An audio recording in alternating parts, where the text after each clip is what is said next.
क्योंकि पति का केस ऑन मेरिट्स अच्छा है, पॉजिटिव है, जीतने का चांसेस ज़्यादा हैं। ऐसे में पत्नी एक एप्लीकेशन लगा देती है कोर्ट में कि इस केस को किसी और जज के पास ट्रांसफ़र कर दिया जाए। तो ऐसे में क्या होगा? जी हाँ दोस्तों, मैं आज आपको एक बहुत ही अच्छी साइटेशन, बहुत सुंदर साइटेशन मैं कहूँगा इसको, जो कि इसी पॉइंट पे कवर करती है जहाँ पर पत्नी बिना किसी रीज़न के एप्लीकेशन लगा देती है, जज के ऊपर आरोप लगाती है कि जज बायस्ड है, दूसरी पार्टी से मिल गया है, उसने दूसरी पार्टी ने इन्फ्लुएंस कर दिया है जज को। इस तरह के एलिगेशन लगा करके एक एप्लीकेशन मूव कर देती है। तो आज हम ऐसी ही एक जजमेंट को डिस्कस करेंगे। हस्बैंड्स इस जजमेंट को जो मैं आपको बताऊंगा उसको यूज़ कर सकते हैं जब भी पत्नी without any reasons, without any merits इस टाइप की ट्रांसफ़र एप्लीकेशन फाइल करती है कोर्ट में। तो वीडियो में बने रहिए, वीडियो को अंत तक ज़रूर देखिएगा। यदि आपको वीडियो पसंद आए तो वीडियो को लाइक और शेयर ज़रूर कीजिएगा, चैनल को सब्सक्राइब कर लीजिए, साथ ही नोटिफिकेशन बेल आइकन भी दबा दीजिए। इन केस आपकी कोई भी लीगल समस्या है, लीगल क्वेरी है, तो आप मुझे भेज सकते हैं। नमस्कार दोस्तों, लीगल गुरुकुल में आप सभी का बहुत बहुत स्वागत है। तो चलिए वीडियो शुरू करते हैं। दोस्तों, इस केस की साइटेशन भी मैं आपको बता दूंगा, पहले आप केस को समझ लीजिए। देखिए, हस्बैंड ने डाइवोर्स केस फाइल किया और ड्यूरिंग द प्रोसीडिंग्स जब चली आगे, तो ऐसे में जिस टाइम पे वाइफ को लगने लगा कि उसका केस कमज़ोर हो गया है और हस्बैंड का केस मजबूत होता जा रहा है, और ऐसे में वाइफ को लगा कि अब ऑन मेरिट्स वो केस को नहीं जीत सकती है, तब वाइफ ने एक एप्लीकेशन मूव करी। उसने एक स्टैंड लिया कि जज अनड्यू हेस्ट और इंटरेस्ट दिखा रहे हैं केस में, और दूसरी पार्टी ने जज को इन्फ्लुएंस कर दिया है। उसके ये भी एलिगेशंस थे कि उसने दूसरी पार्टी को जज के चैम्बर के आसपास घूमते हुए देखा है। तो इस तरह उसने एलिगेशन लगाए कि उसको एक फेयर ट्रायल नहीं मिल रहा है and she will not gate justice. तो इस टाइप के एलिगेशन लगा करके महिला ने रिक्वेस्ट करी कि उसका केस किसी और कोर्ट में ट्रांसफ़र कर दिया जाए।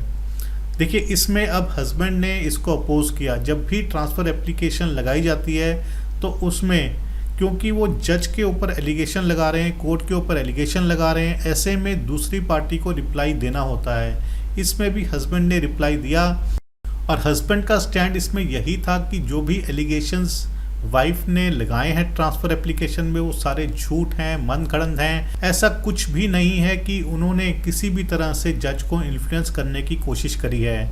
ये सिर्फ जो केस को प्रोलॉन्ग करने की, डिले करने की टैक्टिक्स हैं, और ये वाइफ को लगता है कि उसका केस ऑन मेरिट्स अब ठीक नहीं है, इस वजह से उसने ये एप्लीकेशन सिर्फ दूसरी पार्टी को हरास करने के लिए और लिटिगेशन को प्रोलॉन्ग डिले करने के लिए लगाई है।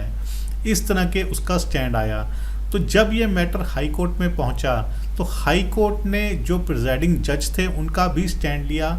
उन्होंने भी अपना स्टैंड हाई कोर्ट को क्लियर किया कि ऐसा उन्होंने कुछ भी नहीं किया है जिससे कहीं भी ये लगता हो कि वो बायस्ड हैं या इंटरेस्टेड हैं या किसी दूसरी पार्टी ने उनको इन्फ्लुएंस कर दिया है। जो भी वो ऑर्डर पास कर रहे हैं, जो भी वो प्रोसीडिंग्स कर रहे हैं, वो एज़ पर द लॉ ही कर रहे हैं। हाई कोर्ट ने महिला की एप्लीकेशन को डिसमिस करते हुए बहुत ही सुंदर शब्दों में एक्सप्लेन किया कि जब भी देखिए कोर्ट में कोई आर्ग्यूमेंट्स होती हैं, डिस्कशंस होती हैं, तो प्रिजाइडिंग ऑफिसर के माइंड में क्या चल रहा है प्रिजाइडिंग ऑफिसर ने बताना है, क्योंकि वो चुप नहीं रह सकता है, उसने अपना माइंड डिस्क्लोज करना है। एक कोर्ट का ट्रेंड होता है, देखिए हर एक कोर्ट का अपना अलग अलग ट्रेंड होता है, क्योंकि सभी के जुडिशियल माइंड अलग अलग चलते हैं। तो इस तरह से कोर्ट की जिम्मेवारी है, उनकी ड्यूटी भी है कि जो भी कोर्ट के माइंड में चल रहा है वो पार्टीज़ को, जो भी चाहे हस्बैंड है, वाइफ हैं, उनके एडवोकेट्स हैं, उनको पता लगे कि वो क्या सोच रहे हैं। कोई ना कोई एक्सप्लेनेशन कोई दे सकता है, अगर कोई डाउट है जज को तो वो पूछ सकता है, कोई एक्सप्लेनेशन मिल सकती है सामने से, कोई जवाब चाहिए जज को तो वो पूछेगा ही। तो इस तरह से डिस्कशन करना एक जज की एक ड्यूटी भी है, रिस्पॉन्सिबिलिटी भी है, और कोर्ट के केसेस इसी तरह ही सॉल्व होते हैं, ऑन मेरिट्स भी। और इस तरह की क्वेश्चनिंग से जो भी डिस्प्यूटेड क्वेश्चंस हैं, यदि जज किसी भी तरह से बोलेगा ही नहीं तो ऐसे में जो भी डिस्प्यूटेड क्वेश्चंस हैं उनका रिजोल्यूशन कैसे होगा। इस तरह से हाई कोर्ट ने महिला की एप्लीकेशन को डिसमिस किया। उन्होंने कहा कि जो भी उन्होंने एलिगेशंस लगाए हैं कहीं भी कोई भी प्रूव नहीं होता है, सभी एलिगेशंस वेग हैं और फॉल्स ही लगते हैं, और किसी भी तरह से ये निकल के नहीं आ रहा है कि प्रिजाइडिंग जज ने किसी भी पार्टी से कोई भी बायसनेस करी है। जो भी वो कर रहे हैं एज पर द लॉ ही कर रहे हैं। और बहुत सारी चीज़ें ऐसी होती हैं जो जज को करनी होती हैं, जिसमें कि उन्होंने अपना व्यू रखना पड़ता है, अपना एक माइंड पार्टीज़ के सामने रखना पड़ता है कि वो क्या सोच रहे हैं। और सिर्फ माइंड रखने से या जज कोई अपना व्यू एक्सप्रेस कर रहा है, डिस्प्यूट रेजोल्यूशन में कोई मदद करने की कोशिश कर रहा है, ऐसे में ये कहना गलत होगा कि जज बायस्ड है, पार्शियल है या दूसरी पार्टी ने उसको इन्फ्लुएंस कर लिया है। तो इस तरह से हाई कोर्ट ने ये महिला की एप्लीकेशन को डिसमिस किया।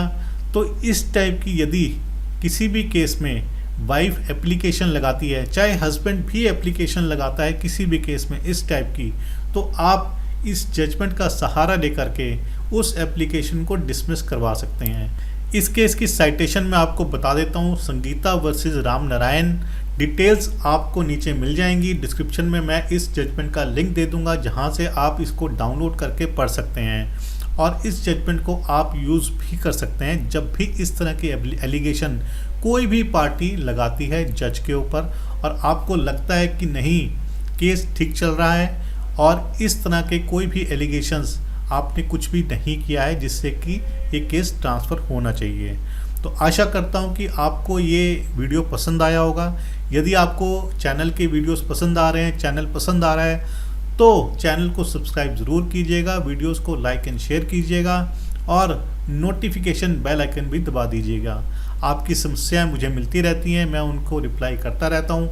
आगे भी आप मुझे अपना प्यार और अपनी लीगल प्रॉब्लम्स भेजते रहिए। अगली बारी मिलते हैं नए वीडियो में नए टॉपिक के साथ। तब तक के लिए धन्यवाद। जय हिंद।